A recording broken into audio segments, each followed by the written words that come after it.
खोपोली सुंदर खोपोली या उद्देशाने शासनाच्या कोट्यावधी रुपयांच्या निधीतून शहरात विविध स्वच्छता उपक्रम राबवण्यात आले असून या मोहिमेसाठी खोपोली नगरपालिकेला अनेक पुरस्कारही मिळाले आहेत.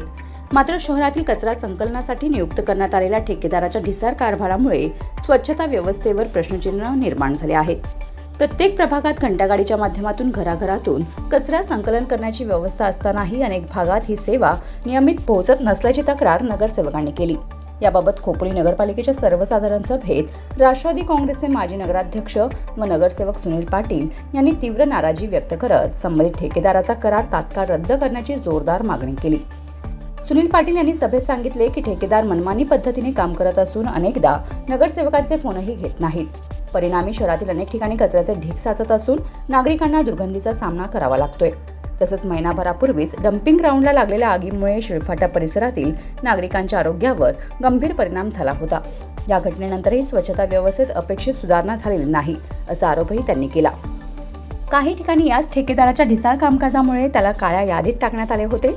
तरीही खोपोली नगरपालिका त्याला का पाठीशी घालत आहे असा सवालही पाटील यांनी उपस्थित केला.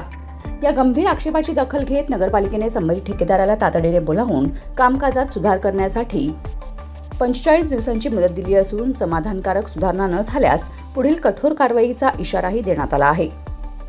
Bureau report news 46 Raigad Khopoli.